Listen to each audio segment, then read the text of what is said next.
Alaikum salam. I understand that uh, congratulations are in order. Is that correct? Yes, Oh, good for you, man. Boy or a girl? a girl.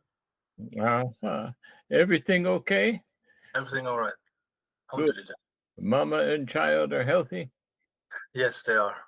Okay. Protect them from modern medicine, please. Yes, it was hard Yeah, I because we bet. wanted already to vaccinate her, and we said no. Yeah. They said why, and we got into an argument, but she's safe. Yeah. So, anyway, brother, it's good to see you again, and you're looking extremely handsome and manly here. I'm glad to see that. Thank you. Thank you. Yes, and you're also looking very, what's the word? Satisfied? Yeah, good. You're on the road to satisfaction here. So that's what life is about. So, what's on your mind, brother? I think you just dropped it already. In the end of the second session, you said we will talk about satisfaction, Ah, and well we can then. start right there. What do you see in satisfaction, or how do you interpret it, or how when are we satisfied, or on the road to satisfaction? How you said it? When are we satisfied? We're satisfied when we are involved with activities that produce peace in our heart. That is the ultimate answer in a nutshell. Okay. Peace, peace in the heart without conflict. What I mean without conflict, I mean without confusion. And so that's something that's very important because at the root of dissatisfaction is confusion, you see. Mm-hmm. And at the root of the present confusion is in the world is this whole matter of, well, what is a man, what is a woman, isn't it? So this is a satanic attack against root identity. And without root identity, in the human consciousness, we cannot pursue satisfaction. We can pursue things that appear to be satisfactory. For Mm-hmm. example, yeah, you take a gay man who's a wonderful actor, and they receive a certain amount of satisfaction from their skill. You see, you take a heterosexual man who's a great carpenter. He will receive a degree of satisfaction from his carpentry, from his skill. That satisfaction is not what gives us peace, you see, because the moment you depart from that degree of satisfaction, whether you're confused or not confused with respect to your gender, you enter into a realm of social regard. In other words, social um, well being that is based on worthiness. You Mm-hmm. see, it's Mm-hmm. based on worthiness. Now, you can say, okay, well, the gay man is a worthy actor. Of course he is. And he's worth his weight in whatever the measure of gold is in payment for that degree of satisfaction. But that degree of satisfaction does not reach into the soul's archetype, which can only be satisfied by its interaction with the opposite sex, with the opposite gender. And I hate to use the word opposite, it's actually apposite, you see. When you're interacting with the opposite gender, whether you're male or female, you see, that's when you have this sense of worth come into play. And it's social worth, you see. Yeah. What is your standing? I've just redid one of my lectures on this as an extract from sexology. And we're talking about worthiness there. And what what happens is that people want to know several things. but there's just less than a handful of matters that matter to people, a handful of things that matter to people, and Mhm. they are the following. Who are you? You meet a stranger, you want to know who are they, right? Right off the bat. That's the first thing that a kid will say. Well, who is that, mommy? Who is that person? Mhm. Daddy? Who is that? And then when they say, after you tell them, oh, that's so and so, and then they say, well, why is his hair curly? Okay, so because black men they have curly hair, white men they have long hair, straight hair, not curly stuff. So they want to know why. Why is he different? Okay, so you have to answer those questions. Then the next thing they want to know is why is he alone? Oh, the next thing, if you walk down a British street in the old days, 19th century, they say, "How do you do?" And Uh-huh. what they're actually asking is, "Who are you, and how do you do what? And what worth are you?" You see, Yes. they want to know these things because they want to know how they can um, take advantage of the relationship. Are you worth knowing? Also, who are you? Okay. Who are you with? What do you do? You see, Mm. why do you do it? You see, all of these questions are pending. You go to any cocktail party, the stranger walks into the room, and everyone turns and they want to know the answers to these questions. Everyone in the room wants to know that. Yeah, there's no doubt about that. I can talk to anybody in the world, any culture, and they all want to know these things. I can go into the Amazon jungle. I can present myself to a tribe that's never seen me before, and they will want to know, well, what is that? Who is that? Is he alone? Who's he with? What does he do? Is he dangerous? Is he a threat? What is his value to us? You see, because, and here, satisfaction comes from the assessment of value. We use Mhm. this term, evaluation. You see, what is your worth? And so the Romans, all the pagan religions, they began with some form of legitimate prophetic influence. Allah sent a prophet or a prophetess to every nation under the sun on the planet Earth. Okay. How he sends them, that's not our business. But he sends them to give us a direction. We're lost. We need a guide. Okay. And Mhm. everyone will admit that. And when you're lost, you're confused, you're not satisfied, you want to know, how do I find the way back to satisfaction? Right? Mhm. Mhm. And I'm telling you, this is the way. You've got to establish your worth to the community. That's what satisfies you. Knowing that is what satisfies you because it satisfies everyone else in the community. Mhm.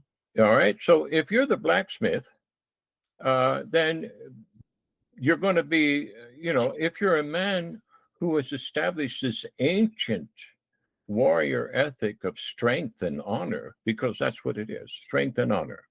Mhm. Okay. That's the Roman code of the equine class, the leadership class, those who mastered the art of dressage. They could direct a horse without reins, just using their feet. You see, that's the art of dressage. Now, Mhm. if you could do that, you would be accepted as a leader in the Etruscan army, in the Roman army, in the ancient Assyrian army, in the ancient Scythian army. You could do that because why? Well, what were the Mongol warriors known for? They were known for riding their horse and shooting the bow at the same time. So Mhm. how did they guide the horse? Not with the reins, with their feet. You Mhm. see? Now, this is an image that represents the guidance of the human soul. Ah, the horse represents the soul. So, can you discipline your soul? Mhm. So, if you're the best blacksmith in the entire county And if I'm a stranger, I walk into the local library and I say, you know, I'm new to this place. I'm thinking about settling down. Do you have a blacksmith? Because I have horses. And the librarian says, oh, yes, we have the best blacksmith in the whole county. And his name is Duke. Okay. And we know him. And then I say, ah, yeah, Duke. Is he married? That's the first thing I want to know. Mhm. Is he married? Because I'm not going to trust a blacksmith who's not married and gets drunk on the weekend. All right. I'm not going to trust my animals with him. And I know he's not going to get drunk on the weekend if he has a noble wife. Okay. Because she's going to keep him on the straight and narrow. Ah, now we're getting into marriage, you see. That's why I want to know who you're with. Who are you? What do you do? Who do you with? Who do you do it with? So I want to know who you're married to, and I want to know who your associates are, your professional associates. You see, because you're known by the company that you keep. So all of this is wrapped up in the sense of satisfaction. It's not just one little thing. So okay, so the gay actor, he's wonderful acting. He can take on any role and convince you that he's in that role, that he Uh-huh. is that subject. But when he leaves the stage, is he satisfied? You see, the moment that he steps off the stage, he's stepping into another realm of dissatisfaction. Why? Because if he's gay and he's mating, having sexual intercourse with the same sex, there's no satisfaction in that except for the temporary moments of human exchange.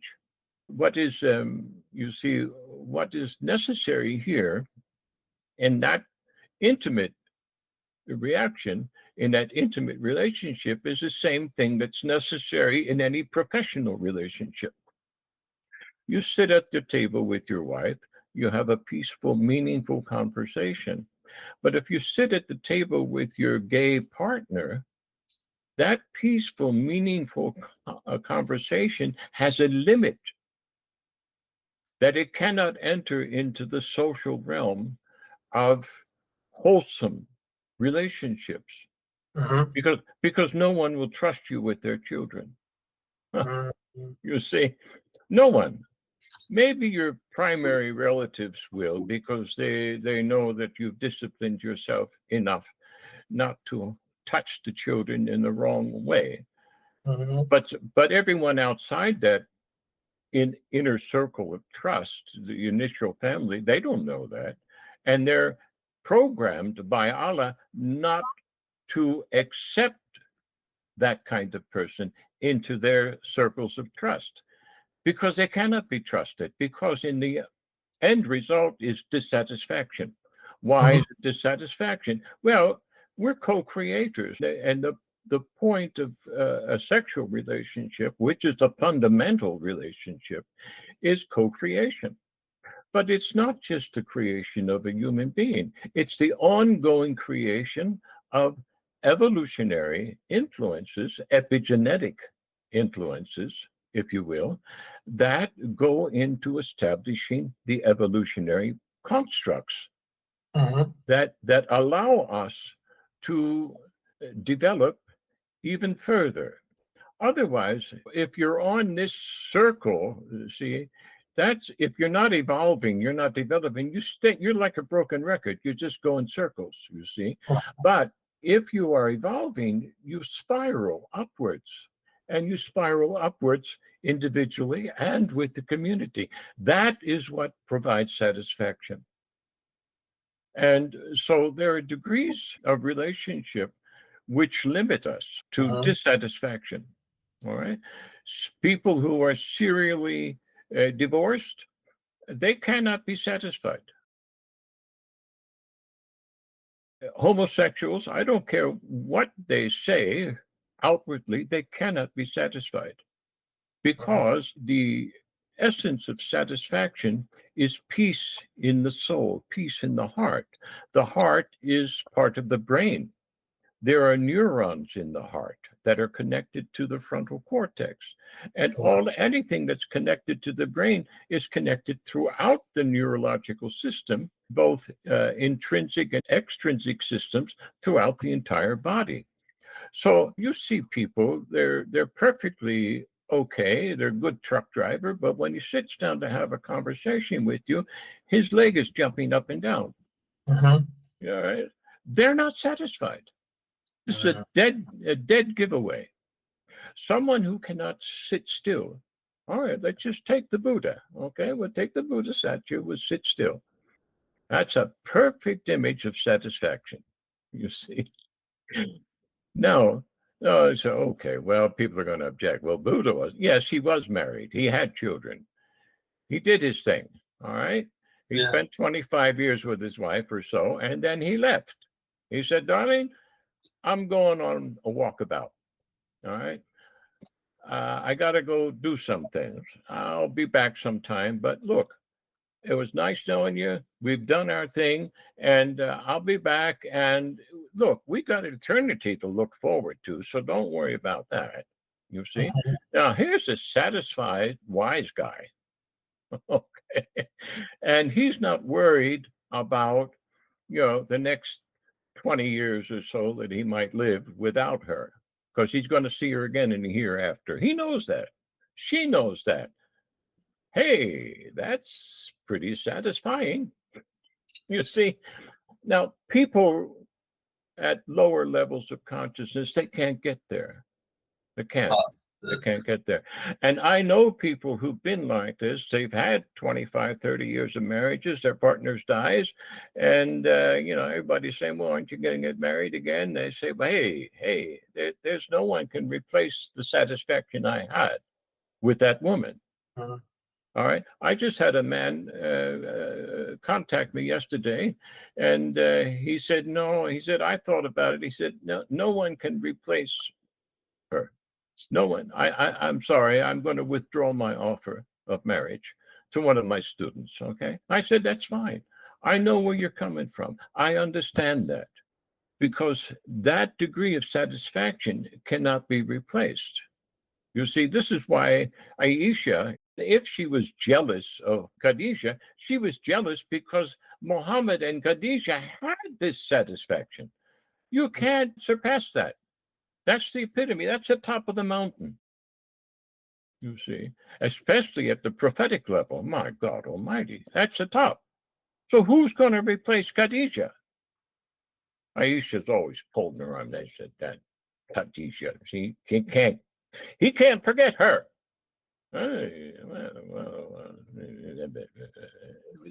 What is that a satisfied woman? No, no. Okay, so the people are going to get really upset about what I have to say about that. But her role, there are different types of marriage. We all understand that, and they're not all based on the perfection of love. Love has three houses of worship. Yeah, Mhm. you understand that. You have to have perfection in all three houses in order to be perfectly satisfied. Well, Khadijah Muhammad already did that. So who else is going to do that? And if they do that, well, I don't know. That's kind of difficult ground to discuss, because I don't know very many people who've done it. Do you? No, you see? Oh. So, yeah, okay. So I'm talking theoretically here, satisfaction here. So the human being needs to be, whether male or female, they need to be satisfied. They need to be satisfied with eros, with their sexual relationship. They need to be satisfied with their affectionate relationships, which is the filial spirit, and they need to be satisfied with the divine realm, which is the realm of divine order to which you submit yourself consciously. You see, and that is something that most people don't do. They get involved with the religious ritual, and the ritual becomes a substitute for the divine order. Mhm. And that's not it. Look at how chauvinist the Muslims are and how they're mistreating their women and children. Look at what the Palestinian men have just done to their women and children. Subjected them to 2 years of massacre because of pride, because of religious pride. Now, what's their justification for this? Oh, their justification is they're going to be martyrs and go right to heaven. So, hey, where is that written in the Quran? Is that a divine form of commandment? Is that a divine order? Is that divine guidance? I don't think so. It sounds pretty damn wicked to me. Yeah. Oh, and if you say, oh, but their intentions are good, well, so what? They're ignorant. No. And look what they have done. Okay. So, and they're playing on sentiments. Sentiments will never provide satisfaction because they're just like an orgasm. They're just for the moment. So you go out and you go to church and you say, hallelujah, thank you, Jesus, and you light a few candles. And aren't we all feeling good today?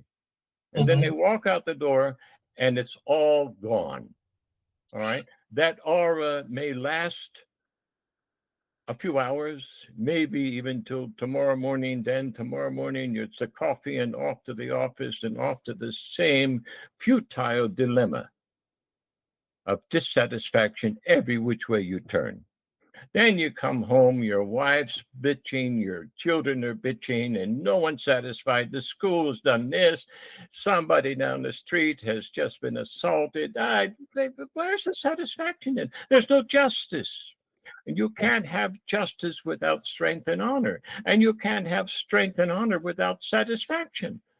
You have to know what you're protecting. You have to know what you're prepared to die for. Okay? So that's what brings you satisfaction. That's what brings satisfaction to both man and a woman. So the woman, her instinct, she will die for her children. Of course she will. Any woman who's worth her salt will put her body in front of the bullet or the arrow for her children. And so will a man who's worth his salt. Not today's generation. Not today's generation. Okay? So what we're talking about is the essence of maturity here. Maturity. This is spiritual maturity, brother.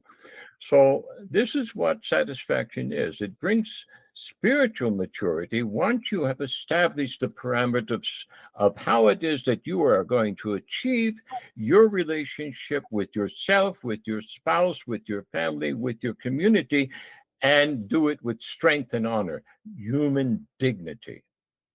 Okay? You can have dignity, but you can also lack strength and honor. The dignity is sort of there somewhere. It's kind of hiding. Then you need people like me to kind of help you to bring it out and say, well, you got it there. Okay. You haven't developed it. Well, this is why you're talking to me. Because you see, there's no one in your life that's been able to sort of suck the essence of this meaning out of you. It's already there. You know it in your soul. No one's talked about it to you because everyone's preoccupied with either political or religious delusions. All right. They're not oriented to reality. Our relationship to divine order, to affection, filial, the affectionate love that we have, and that realm is something else too. Let me expand on that filial realm. Yes. The filial realm is not just for your family. It begins there. All right. All filial affection, the closeness, the appreciation that you have for someone whom you love, but you're not sexually involved with. Okay. You love and you respect your father. Oh, I just said a special word there. Respect. And respect denotes honor. So, how many people do you know have parents that they honor and respect and are worthy of that honor and respect? You see? It's supposed. You see, look at that look on your face. My God Maybe Almighty. two. I know, maybe two, three maximum. Yeah. Okay. Well, look at every 100 people. All right, and they're all paying respect to dishonorable people. So how are you going to find justice in such a society that's lying to themselves and lying to each other? Yeah, it's better off to be able to face each other man to man and say, "Hey, I disagree with you, and I cannot honor that." Okay, But so that's tough love, but that's okay. yeah, it's okay. It's okay. We are pretending, and because we pretend this affection, we are destroying our societies because there's no justice in pretense. And when there's no justice, you cannot possibly find satisfaction because all these other 97, 98 people are going to be sticking their nose into your business to destroy your satisfaction because they're jealous and envious of it. Yeah. But let's expand this phileo thing a little bit further, dear brother. You cannot establish the phileo ground of honor and affection unless you also have honor and affection for creation. They go together, they're married. If you want to find out who an honorable man is, you find out how he treats animals. Look at how he treats animals. Okay. And if he's treating animals with disrespect, there's no honor there. Mhm. He's not worthy of honor. So you don't give him your strength. But what are we doing? We're giving our strength, we're spending our lives working 40, 50, 60, 70, 80 hours a week, and we're giving our strength to dishonorable governments, dishonorable medical societies, which are abusing animals by the millions for stupid experiments. All right? There's no grace in this. There's no divine order in this. So anyone living under that society cannot experience satisfaction. Why? Because the ether is alive with the blood of these animals. The ether is alive with the blood of the dead sacrificed Palestinians. The ether is alive with all those people who were murdered when they dropped the bomb on Hiroshima and Nagasaki. The ether is alive when they burned Dresden just like they burned Gaza, bombed it to smithereens. The same people have done it, just their descendants, and we're paying their honor. How is there satisfaction in this? There's nothing but dissatisfaction in the etheric realm. And that's the realm of light resonance, out of which Einstein says we precipitate. Even Einstein said it. Mhm. We precipitate out of this divine order. That's the kun fire kun coming to us through the sun, through the cosmic interrelationships we have with the cosmos and with the other dimensions that we know exist, but we haven't conscious experience of them yet because we still have to use instruments as an intermediary. All right. But there are people in the earth who have Wahi experience. Mhm. They can see the human aura. They can see these excarnate entities, these entities that are hungry to inhabit us because they can't touch anything. You see? And they inhabit us through the blood. They inhabit us through dissatisfaction. They inhabit us through drunkenness. And religious zeal is a form of drunkenness. That's what it is. You see, you can get drunk on that. You can walk away, get drunk. Look at how many men walk out the madrasa on Friday afternoon. They're drunk with this delusion that their sins have just been forgiven them. And they go right back to it. You see, they go right back to insulting their women and children with machismo. Please. please. So, getting back to this idea of satisfaction, let's go back to the blacksmith. Yeah. All right. Now, the blacksmith can be gay. I've met manly looking men. You would never think they're gay. They look like the most manly thing that ever walked the face of the earth, but they have a feminine brain. Huh. Now, how is that possible?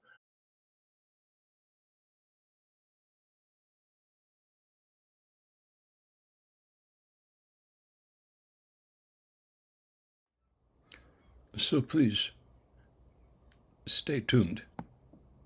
There's more to come. Very soon. Thank you. Peace be with you. Understand who you are, where you are, and what you must do for each other.